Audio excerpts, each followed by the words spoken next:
This is a video for Canadian Studmuffin's contest when I'm 65. The whole idea of this is basically just for revisiting albums that you've not listened to for quite some time, and basically just seeing how it lives up, seeing if your opinions changed, and giving albums a chance. I've technically already done this year, and I kind of wish that I'd used those now for this competition, but I wanted to be fair, and really record this before I actually go into today's album that I've chosen. But I will talk about the other albums that I did listen to and how my opinions changed.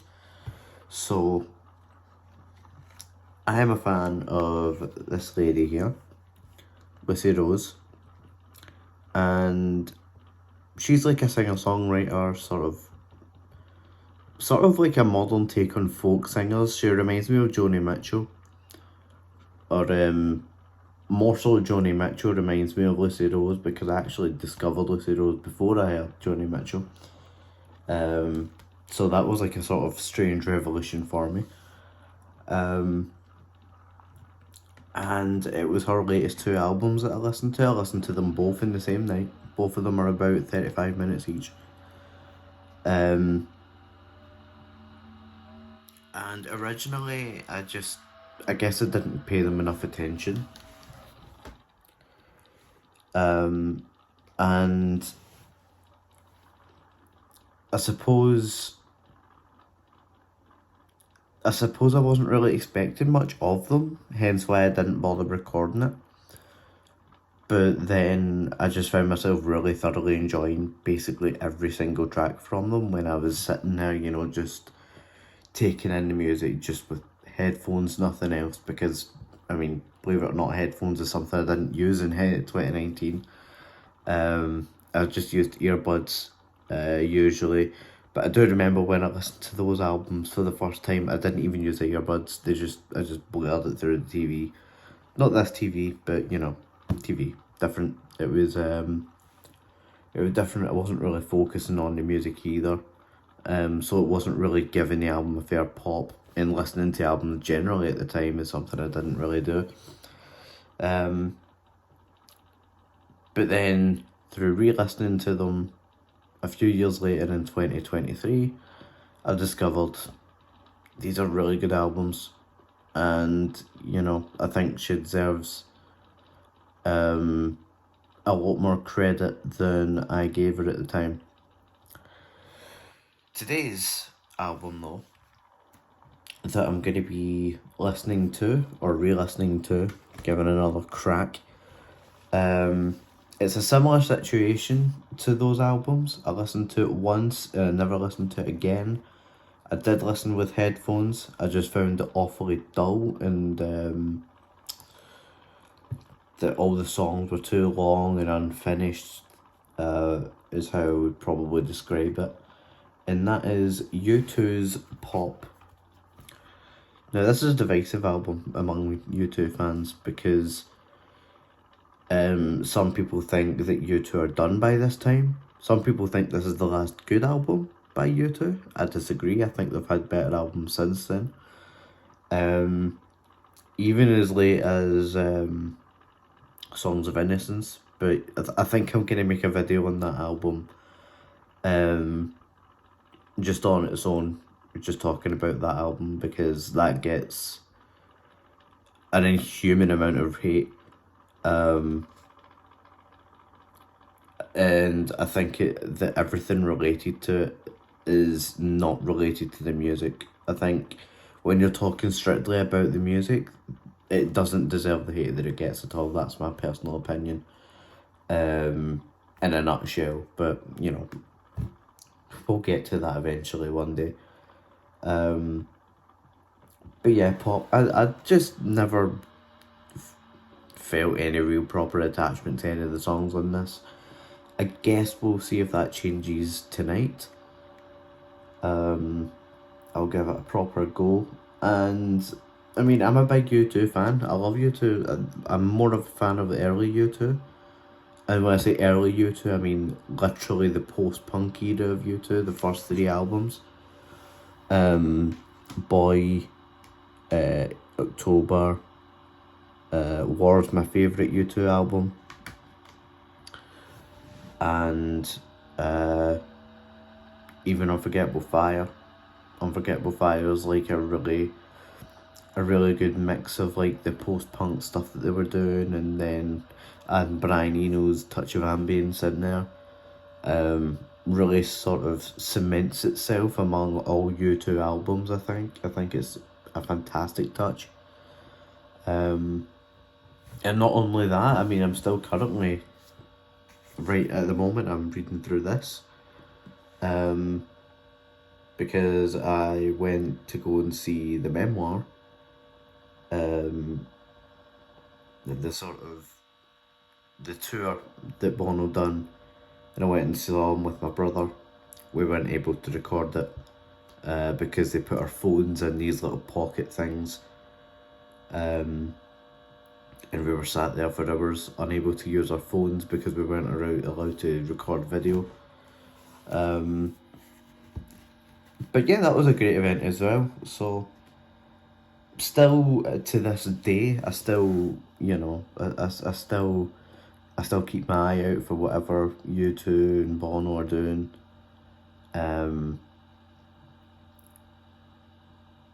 But on the musical side of things, it does feel like they're sort of slipping off a hill. And I know that personally for Canadian Studmuffin, that, well, U2, they're not really on his radar quite so much. I don't think he considers himself a U2 fan anymore. Basically just wanted to quickly add this bit in here in post, because I was talking a bit nonsense for a bit and I just want to make it more concise. The point I was trying to make is that this is more of a link to the Canadian Studmuffin channel, by using U2 as a band and taking a part of the band that I've not been so fond of, as well as linking that to the Canadian Studmuffin's disconnect with the band as a whole. That's what I was trying to get at. But yeah, I sort of waffled on a bit long on that. So yeah, just gonna put this in here instead. I'm gonna listen to pop and we will see how that goes. So next time you see me, I will have listened to pop and I'll let you know how I feel about it, basically. So I'll speak to you soon. So the verdict is in. Did pop stand the test of 3 years' time? It isn't even 3 years. Don't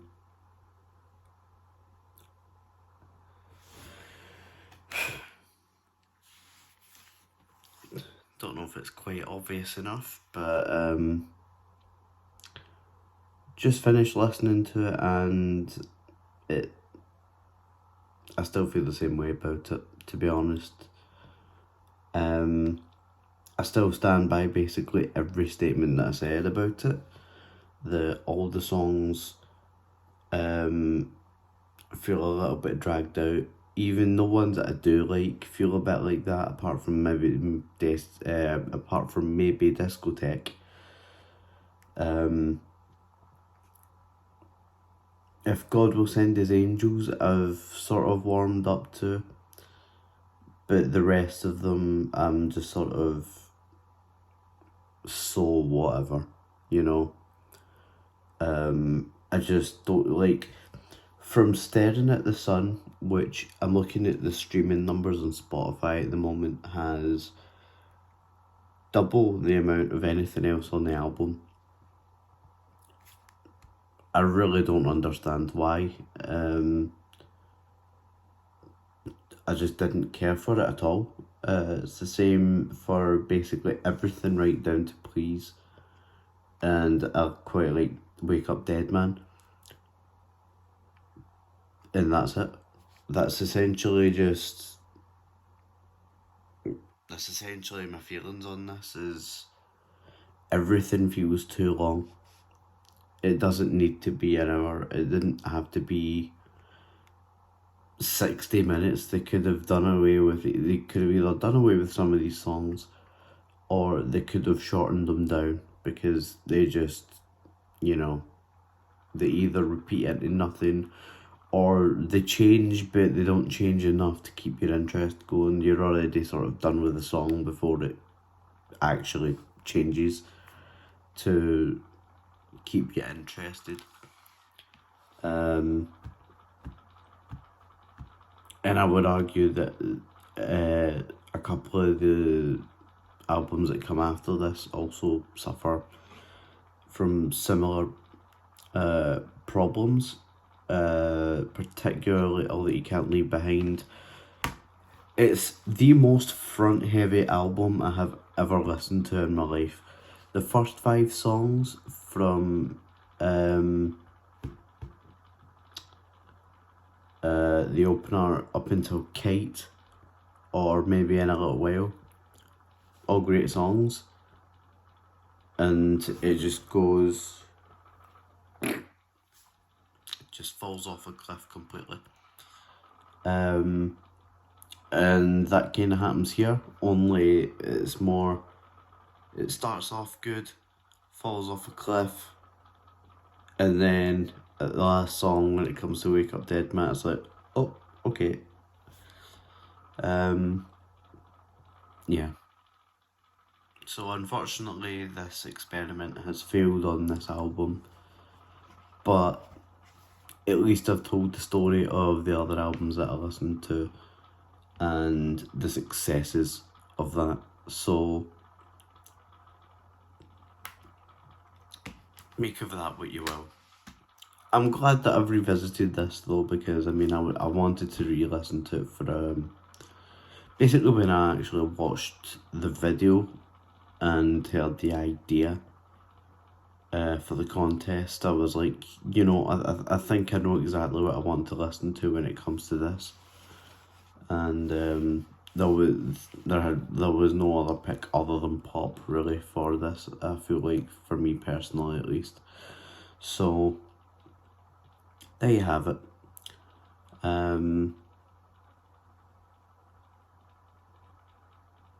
What else is there to say really?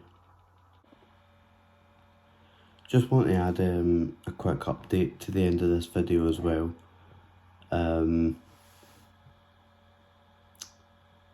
Not that it's really necessary. I was going to make like an update video, but you know, I don't really feel like it's too necessary to have its own video, so I'm just going to put it here. And that's that I do intend to, well, start uploading again, of course, as this is my first upload of the year, and you know, we're well into February, so saying, you know, Happy New Year and, you know, Merry Christmas and Happy Hanukkah, or Happy Thanksgiving, or whatever else has happened, Happy Burns Night, whatever, Happy Valentine's Day, that,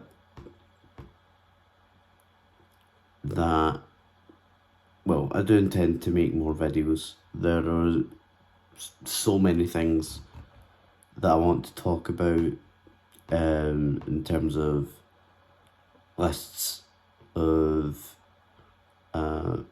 albums from my favourite artists, U2 being one of those, and I really want to go through that shortly. Pet Shop Boys is one that I want to do, because nobody seems to have done that yet. And I really wonder sort of why, because I don't know, they just seem to have went under the radar. when it comes to the YouTube sphere. So, you know, I'm planning on doing a number of videos in the coming days, weeks, whatever. So I'll probably record a batch of them and upload them. So yeah, anybody who's interested, just keep your eyes peeled for some of that. In terms of original music and covers of songs and stuff like that, I have a lot of things being sort of juggled around at the moment. I can't say for sure exactly when anything will be coming out. But I'm hoping by the end of this year, I'm planning on having something by hopefully summer, but no promises there. I guess we'll just sort of see what happens. Hopefully it'll be ready by then. So, yeah.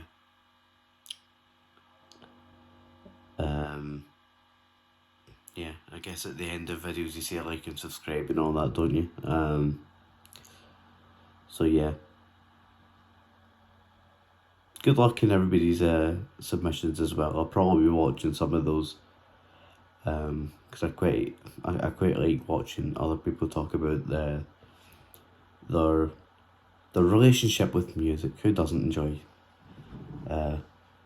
listening to that? So yeah, this has gone on for a bit too long now, so I'm gonna shut the hell up, and yeah, I'll see you all soon.